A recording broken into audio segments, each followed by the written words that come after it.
Welcome to our radio show, My Life in Tea. The purpose of this show is to be another expression of love, because why not? And to be a show that sounds good to the ears and feels good to the heart.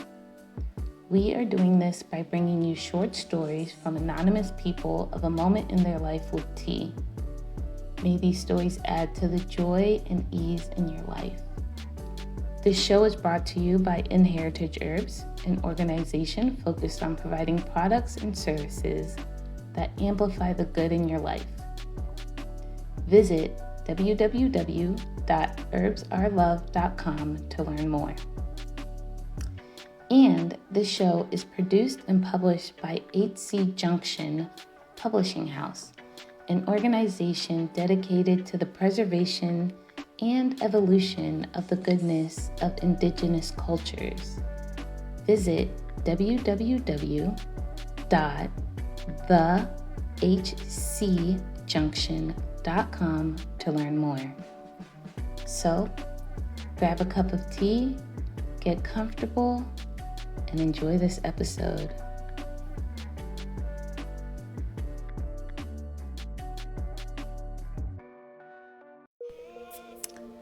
Okay, so I was in 7th or 8th grade and we had a day off from school. I cannot remember the reason why we had a day off of school, but of course I was glad. So I was at home, and sometime during the day, my friend, let's call him AC, called my house phone just to chat. I think we both may have been bored. Anywho, he asked me what I was doing, like what was I up to? And I mentioned I was making green tea, and some other things.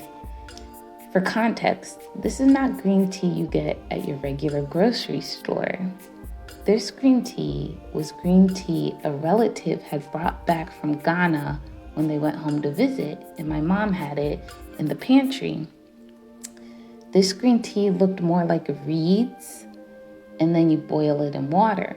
So I was telling my friend this, and he was like, oh my gosh. Not exactly like that, but he was like, oh my gosh, I love real green tea.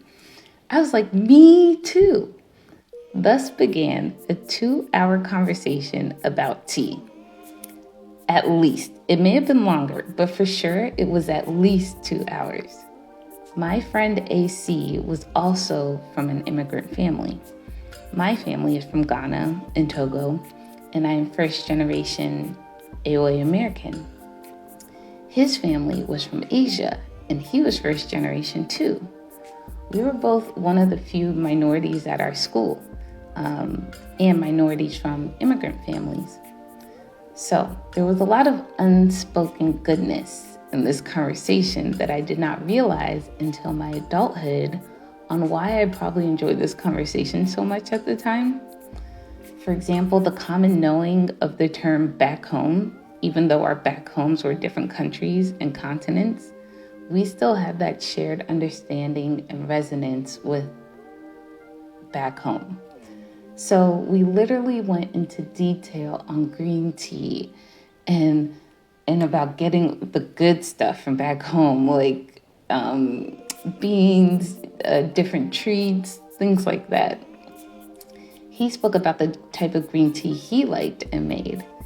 We spoke about how delicious it was with honey, but not too much honey, just the right amount.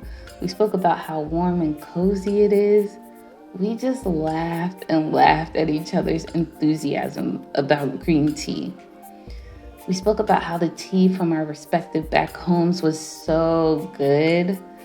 Some of the things we talked about included, or at least I think it included, how much we love to make it when we come home from school and we're getting ready to do our homework, and how a good warm cup of tea feels good in your hands. We went on and on and on about green tea. Then when we were done, we just got off the phone and said we would see each other at school. I remember when my mom came home from work later that day, I told her about it with like this huge grin. I was just so happy. And I thought it was so funny that I spoke about tea for so long. I'm not sure if I realized at the time or had the words on why it was so good and made me so happy, but I do now. It was just a sincere, soul nourishing conversation with a dear friend, just because, right? Like, because why not? Also, our appreciation for our herbs and, just our different good, nourishing foods from back home and our respective cultures and immigrant families and just how the older generations would act. I think this conversation was just so nourishing to me at the time, and I didn't know why, and I was just so happy. Many years later, randomly from time to time, I'll think of this conversation, and it always makes my soul smile. So I just want to end this short story by saying thank you, AC. Thank you, Green Tea from Ghana. And thank you, listener, for listening to this episode. I hope it made you smile.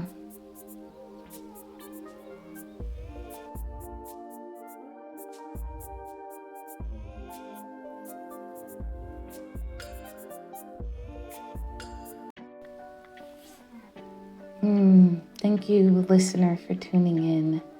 We hope you enjoyed this story on My Life in Tea. We hope there is a smile on your beautiful face.